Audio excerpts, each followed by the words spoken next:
Hello, my name is Jude Geiger. I'm the Minister for Community Engagement here at Community Church, and this is another session of Roots to Leaves. This year, we're looking at our Unitarian Universalist values and what they mean for us in a pluralistic religious community.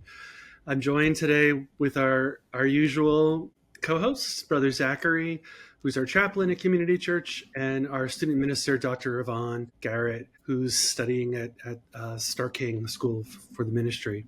And we're joined today also by a guest to our podcast, Carolyn Bjerke, who's been a leader within UU Wellspring since 2018.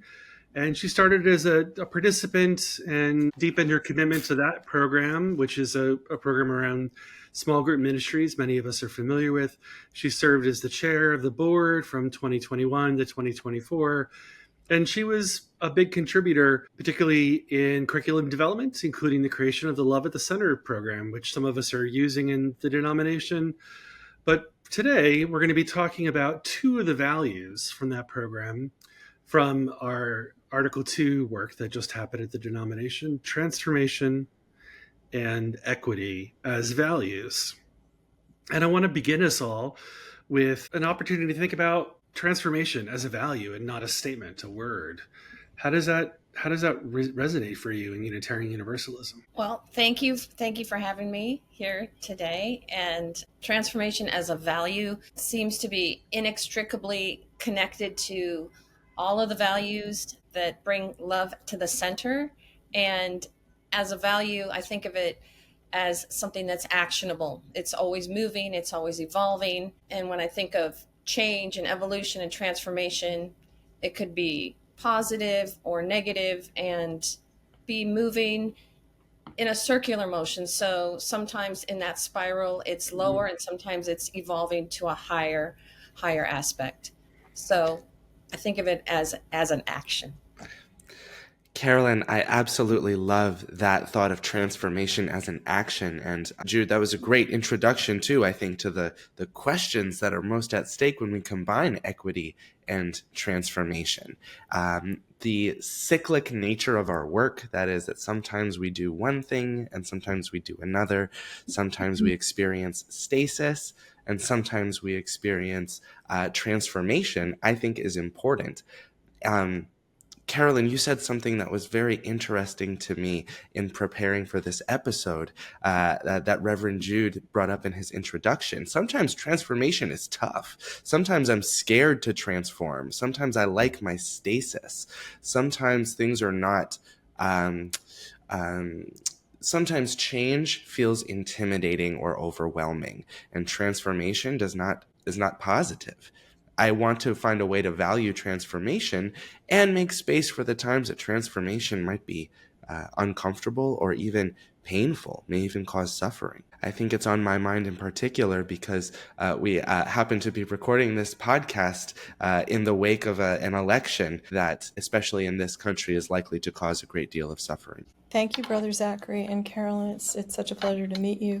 I want to think about a couple of things here and respond to them. One is a metaphor, Carolyn, that you brought up sort of in our pre-meeting of the lotus coming out of the mud. And then also thinking about what Brother Zachary has said, I'm translating as change can be scary.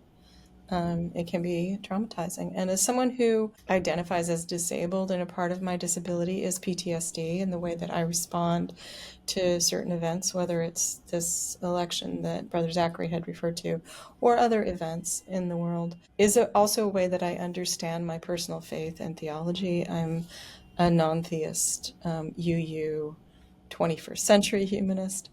And I really, the active aspect of transformation is so important to how I understand the world as a UU, but also this idea of being afraid. I think it's something that many of us are experiencing, whoever is in power. The idea of being afraid of change. We want comfort. We want, for instance, Carolyn, I'm looking at the blanket behind you right now, and I'm in a very cold office, and I'm thinking, I want that blanket around me. But I also am called to do the work of justice in the world. And as a UU, I believe that's also central to the power of transformation. And so often I think folks see transformation and social justice as something you do for other people, rather than something that you do from your heart, with yourself, with other people, in collaboration. It's something that I really see as lifted up in both values, transformation and equity. It's very integral to each other. Oh, yeah. Thank you, Yvonne. There was so much there in what you said. I kept going, oh, yeah, that. But when I think of equity and transformation as these values that UU Wellspring put together in a couple of the sessions, and saying, why are these put together? We might have different ideas, but I feel like they're inextricably connected. If we think of our world as interdependent, like you said, like someone needs warmth, someone needs care, someone needs equity, then we cannot transform, even if we think that we are transforming, unless everyone has an equity and a space to transform. I think it's a fallacy to think that we can actually, rise out of the mud, go towards the lotus and towards the realization, unless we have created equity for everyone. I think it's a powerful observation and necessity to lift equity as a prerequisite, maybe, to the lotus status. We have to value equity and seek it. And in some ways, I resonate with the way that we work to practice equity, and in some ways it feels lacking. I often find conversations on equity are easier to justify when we focus on those with less, and we focus on those who are most in need. I think it's easy to agree that equity looks like lifting up those who are traditionally disenfranchised. It's harder to value equity when we consider our own privilege and we consider our own excess, our own abundances, because we don't see them as perhaps countering our value of equity. Part of the responsibility of having more is sharing. Yeah, I love that. And I feel like as a person, who has considerable privilege, that in my opinion, it's an illusion to think that I can transform. I'm a part of this colonialism culture. I can't even see that I can't transform until there is equity. So that's an important thing to lift up. It's an interesting reminder there, Carolyn, because like that interplay between transformation and equity can get uncomfortable, but it can also sometimes feel strident to some folks. It could feel like it's all about arguing out in the world, that sort of thing. I wonder if we take it back from the big stuff and we say, okay, we accept that transformation is a value, which in its articulation is essentially we adapt to the changing world, as the Article 2 talks about it, the world as is. How do we do that in our churches and our congregations when it's not the big stuff? Like when we come in on a Sunday morning and the order of service isn't printed, or we've got a critical issue of what color mugs that we're going to give to visitors or not give to visitors to carry around with them. And people get these strong feelings. What are the mantras? But that's how we've always done it, right? Versus the opposite is like a fear of rejecting all of tradition and all of history and all of what our elders and those that came before us got us to. Do we do well with that on the ground? What a powerful observation, Reverend Jude. It doesn't have to be the big, hard stuff. Transformation can be difficult sometimes, especially in the small stuff. And leaning into familiar patterns and systems can actually be soothing sometimes. How do we value transformation when we are holding on to tradition for dear life? No, and it's something that I think about. I mean, I'm in seminary, so of course it's something I think about all the time. And I want to lift up that, it's the tiny doable things. I know I say that too often, but the tiny doable things sometimes that can move us towards transformation. And as learners on the ministry track or the chaplaincy track, what do we do right now? We can't fix the entire world. We can't even fix our communities often, but what are the small kindnesses? What are the small gestures? Thinking about something that happened, a couple of things that happened on Sunday. One was Brother Zach opening his home to give us all soup. Seems like a small gesture, but it was so important to a couple of the newer members of the community to be invited in there. And then, Brother Zach, there was the banana bread that you and your partner so willingly gave me slices of, so that I could then distribute to homeless, unhoused folks as I was walking downtown. And boy, did they love it. Boy, was there love there. It's not going to fix the fact that these folks don't have houses or equitable treatment under the law, all of these huge things. But even if it's just that moment in time, there are people in my life who are serious activists who would dismiss that as not important. But I think to bring it back to what Reverend Jude was saying, with some of our congregations, particularly congregations who are largely elder, who struggle with change and they want that comfort, some of the work that I do is to just try to help them see things just a little differently, or to talk about a moment of transformation in their own lives that has been helpful. Well, and maybe to kind of add a layer on to the idea of transformation, we can think a little bit about collective transformation. And within the church, we're talking about collective transformation, people coming in and having a space where they feel like they can transform in a positive way. So thinking about the elders or people that might not want to move into their, areas of discomfort, but to talk about the equity of having like gender inclusive bathrooms, of having space set up so that when everyone comes in, there's equity and they feel like they can be seen, and then they feel like they have a space to transform. And then that's how we're actually creating more collective transformation within our churches. So, change is uncomfortable. And if you not talk about the coffee mugs or standing up to announce yourself as a visitor, and whether that's comfortable or not, we need to keep creating those places where someone who feels like they're on the margins and can't be seen can come in and feel like there is an equitable space for them to transform. So our equity as a value, the language expands a little bit more and says that we declare that every person is inherently worthy and has the right to flourish with dignity, love, and compassion. That's what we mean when we say equity. Mm-hmm. Now, I wonder for us if we will have a faithful look at that.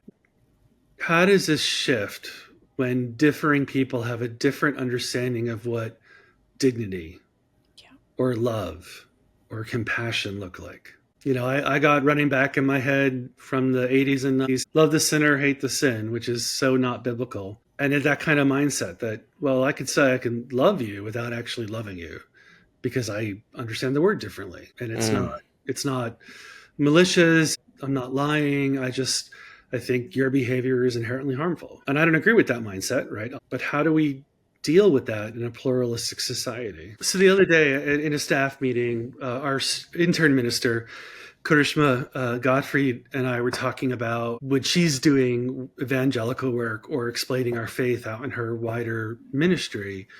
And she mentions the values. Other folks from other denominations or other religions might say, I value these things too. And they might. And for us as Unitarian Universalists, these words have a culture to them, a context, a history, a story. And so dignity and love and compassion are rooted in the heritage of our ancestors. So we understand it in a way that's different than other communities. I think that's a profound strength. I think it's also a profound challenge in a pluralistic society when people have differing understandings of what stability and security look like. One where there's sameness and one where there's plurality have a differing impact on people. Reverend Jude, that's really helpful. Thank you for that context. And your question rings for me so powerfully, I think, in this moment in particular. Dignity is a complicated word.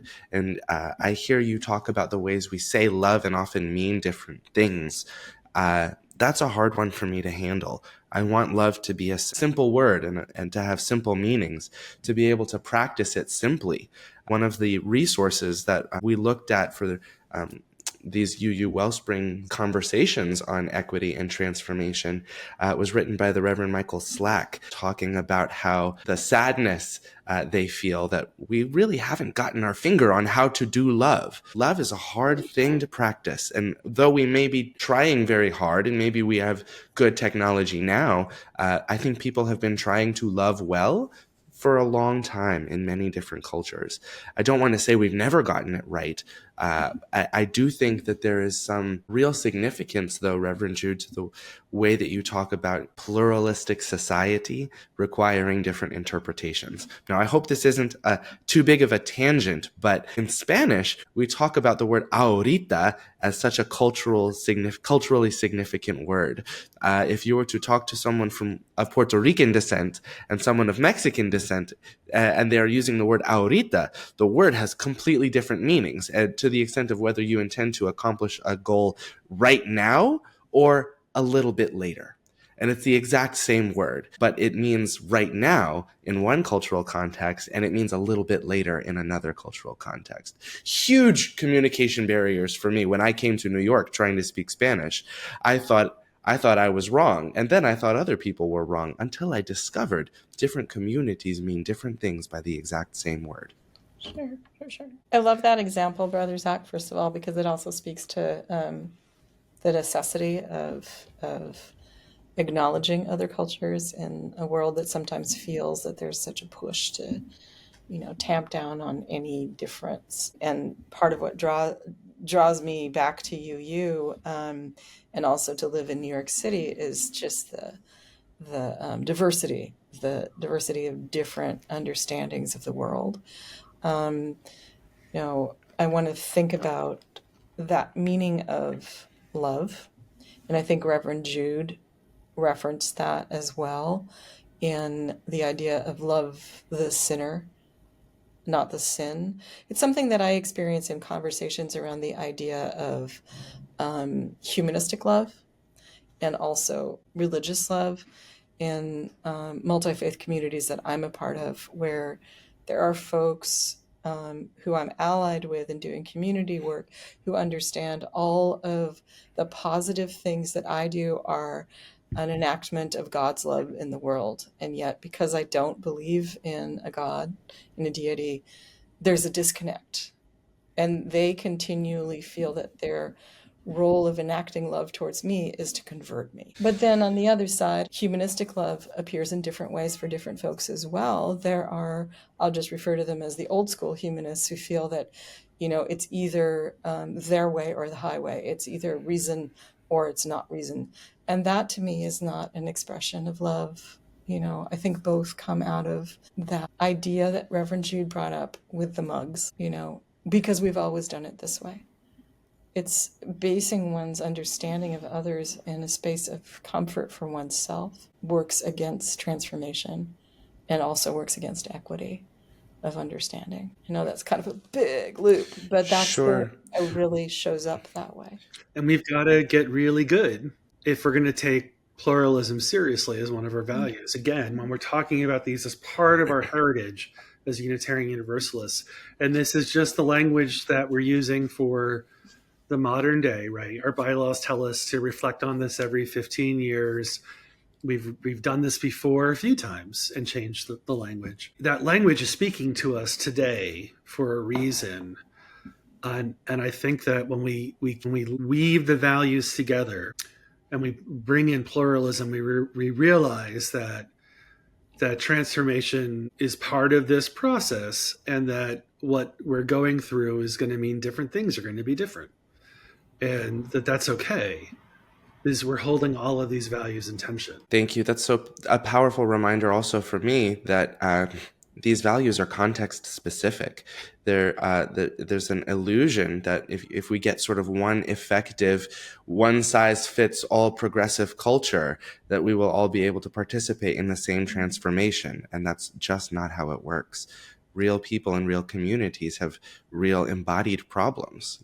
How we love and what love looks like is not only dependent on whom it is that we are trying to love, but who we are trying to do the loving. And it makes me thinking about the interdependence of all these communities, makes me think that possibly equity is kind of a yardstick, a barometer of how it's working. And I think of that cartoon that I've seen a lot of times, but it happens to be in Wellspring, about the three people trying to look over the fence to see the baseball game. And, equality is everybody standing on the same size box, but then equity is people standing on different size boxes because they have different needs to see over the fence. Thinking about, what does love mean? What does transformation mean?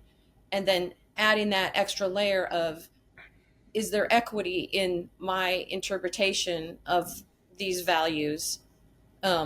Is a way to kind of sift through it a little bit. Just really quickly, I wanted to look at, because I actually printed out the materials from the Wellspring so I could restudy. There's the statement, for full transformation of our society, we must base our systems on equity grounded in the inherent worth and dignity of all. All the work you do for the sake of social and environmental change transforms you as well as the world.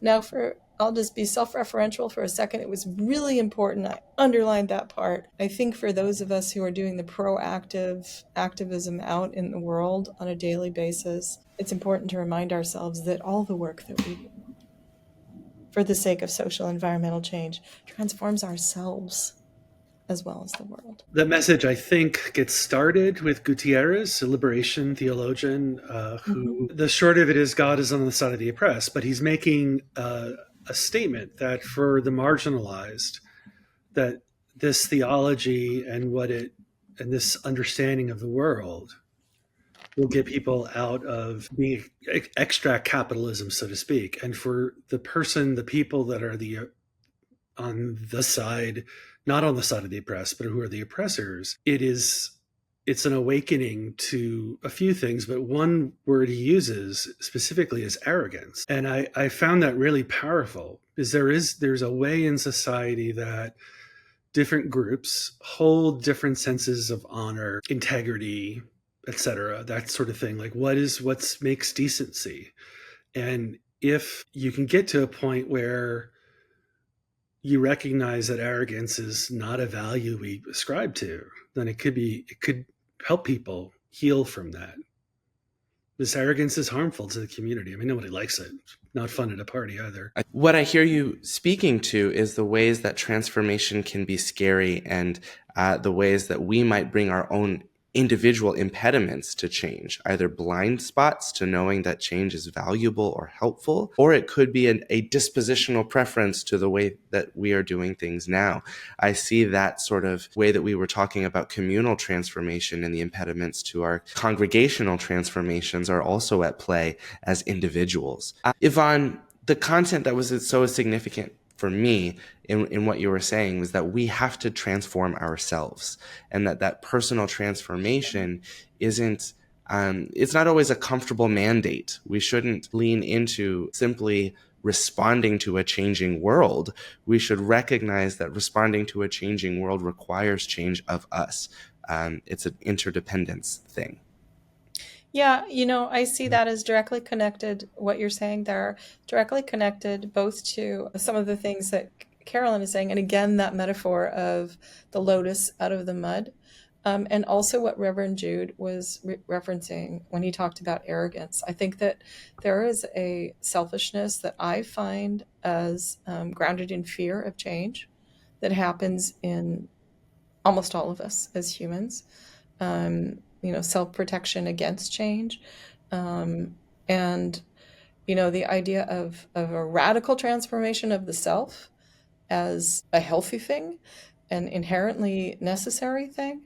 It's a part of my personal theology, but also the care for the community, both that Reverend Jude refers to in liberation theologies. I also find in some of the very early humanists, when they say, how we interact with each other is essential to a way of being in the world, being aware of how we're treating each other.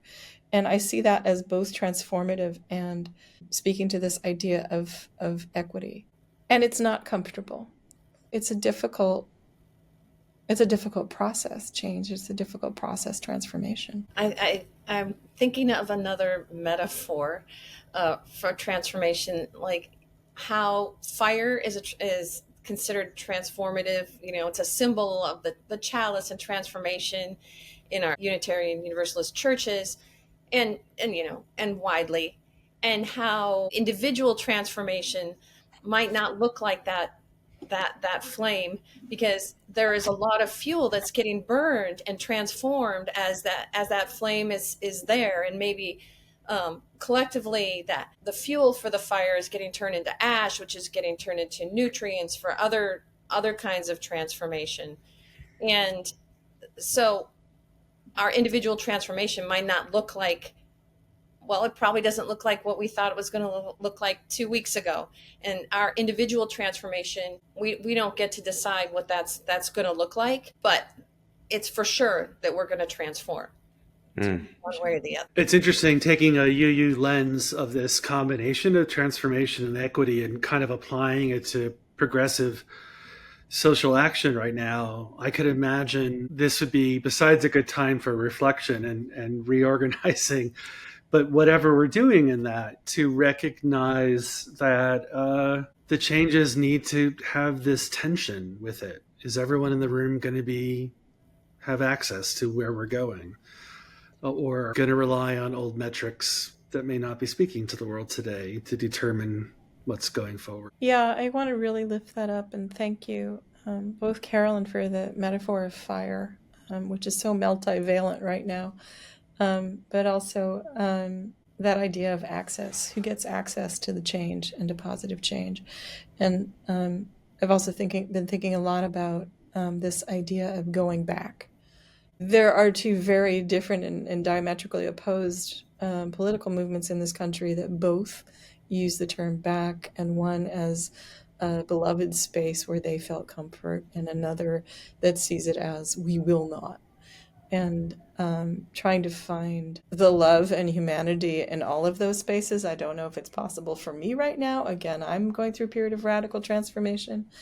But Reverend Jude, I was deeply moved by your wisdom story on Sunday when you talked about Buddhism, because I think some of our elders are really comfortable with embracing certain aspects of Buddhism, Buddhist meditation, self-care, and those things, and not the transformative nature of Buddhism. But I'm thinking about that, the slap of the hand on the table, enough, and how that was a transformative moment for me when both you and a senior Buddhist monk who I'm in community with mentioned this. The lotus from the mud is not just about self-transformation. It's not about bringing yourself out of the mud of the world and everybody else who's stuck in the mud. All right, the lotus comes from the mud and the muck. Mm-hmm.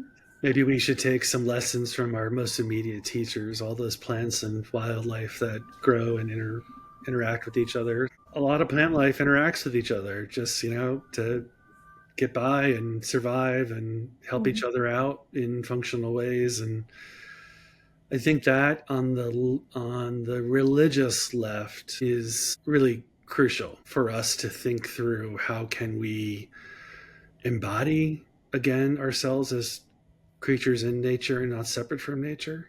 Mm-hmm. And maybe our natural siblings might have some wisdom that figures out how do you do competition and community and survival and sustainable futures. Yes. Maybe that's a pipe dream. We spend so much time trying to decide what is good and what is bad. Is this transformation good? Are these choices good or bad? Are we making the right decision? Nature spends so much time simply existing, simply deciding, simply moving. What if we didn't spend so much time trying to decide whether mud was good or bad? We just kept trying to grow lotuses. And with that moment of wisdom, this has been a wonderful session. of Roots to Leaves. Thank you again, Carolyn, for joining us and for your leadership in the Wellspring program, which is the first UU curricula that I'm aware of that's going out widespread, looking at our values that were just voted on democratically this year, 2024. Good to be with you all. Tune in. We'll have another session coming out shortly.